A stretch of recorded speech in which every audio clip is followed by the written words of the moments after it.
So you've noticed pilots flying with 2D steering and they rave about how good it feels to have the added control over their glider. But you aren't exactly sure what this 2D steering entails and if it is appropriate for you to tie that in. So in this video, I'm gonna cover everything you need to know about tying that tip line into your main brake, whether or not it is appropriate for you to do so, how to actually go about tying in that tip line, and then how it's going to change your control inputs when you get into the air. Something to note is that 2D steering can increase your risk profile. So as a quick disclaimer, I would like to mention that if you have any doubts on whether or not you should be tying your tip steering in, I encourage you to check in with your instructor, or feel free to send me an email as well so that we can assess together whether or not this is appropriate. 2D steering is not something that you should be rushing into as a newer pilot. So before you go ahead and rush into untying those tip lines, I would encourage you to take a reflective pause and just consider where your skill level actually is. As I mentioned before, tying in 2D increases your risk profile, but to be more specific, the reason why is because it increases your steering sensitivity,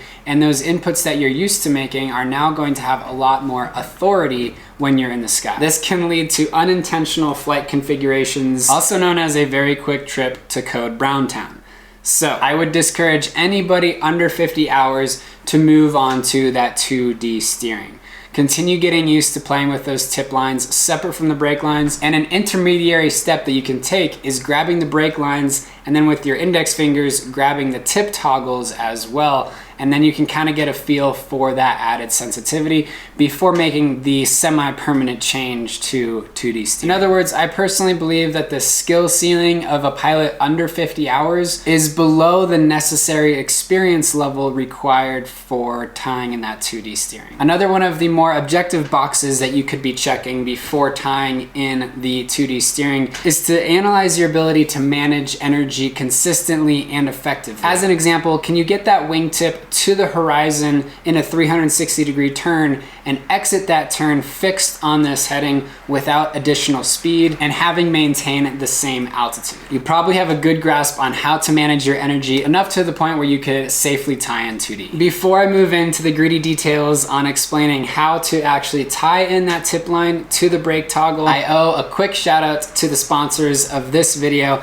that are subscribed to me over on Patreon. These generous people give me a monthly donation of as little as $1 per month. Without this monetary support, I simply cannot justify the time and energy it takes to put out this level of quality content. So if it is within your means, I would be so grateful to add your name to this list of patrons. The first link in the description below will guide you through the very easy process of signing up and subscribing. So on to the tie-in now. Obviously, the first step is going to be untying those tip lines from the tip steering toggles. But before you do, I recommend ensuring that there is a ink dot indicating where this knot was tied previous. Very helpful on the flip side of things. So unlike my last video where we talked about adjusting your brake lines, in this case, we want to make sure that that tip steering line does come out of this plastic ring. And then we're going to be sure that it is routed directly to our brake toggle. To avoid confusion and line overs from our tip steering line, I actually recommend doing this process with the glider laid out in the field somewhere where you can be absolutely sure that tip line is going from the wingtip directly to the toggle. So with this line rerouted successfully, we're going to go ahead and tie my favorite knot,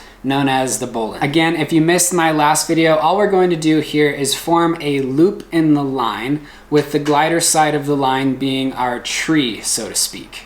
And we want to make sure that the tree is growing out of the ground like so and not out of thin air. And the tail end of our line here is going to be known as the snake, and it is first going to go through that brake toggle connection point, and then it's going to slither out of the hole, go around the tree, and then back into the hole. Then you'll go ahead and cinch that snake tight around the tree, and then you'll go ahead and cinch that hole around the snake. And then we also want to double check that the length of the snake going from the knot through the toggle connection point and back to the knot is relatively short up. We don't want too much slack here, as this will actually throw off the symmetry of our tip steering lines. Okay, and then before shoring up the slack of our tail, here we will jump over to the other side so that we can compare tail slack lengths, which will help us maintain that symmetry that I mentioned previously. Once we've got that symmetry confirmed, we'll go ahead and tie it up And my preferred method is to loop the tail around the toggle connection point a few times until I've got 3 or 4 inches of tail slack.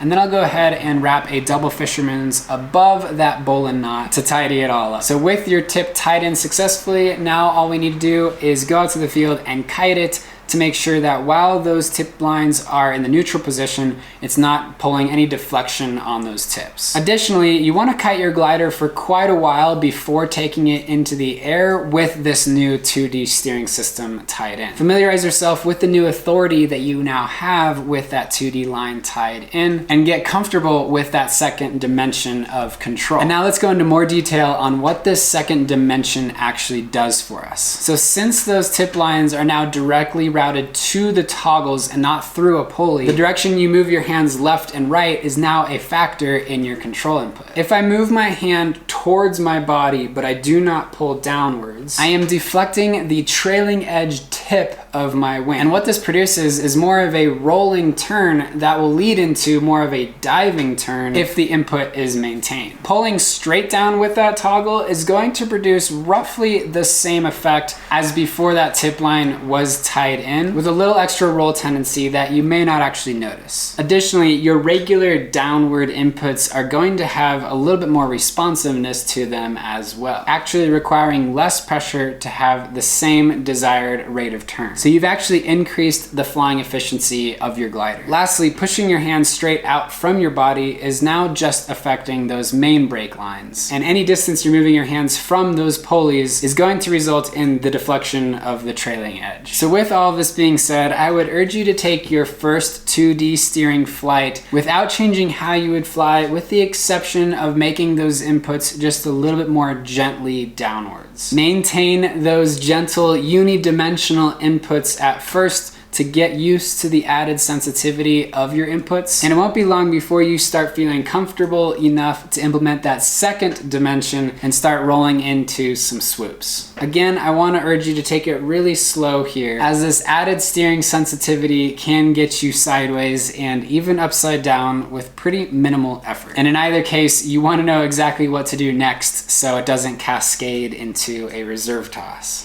That is going to be it for this one, guys. Thank you so much for watching. Don't forget to leave a like so that more people can see this educational content. If you have any questions that I left unanswered, I hope you'll leave them down in the comment section below. And while I still have you here, why not check out either of these videos right here to keep this learning process going. This is Lifted PPG. My name is Micah Stevens. Don't forget to take that deep breath, and I'll see you guys in the next video.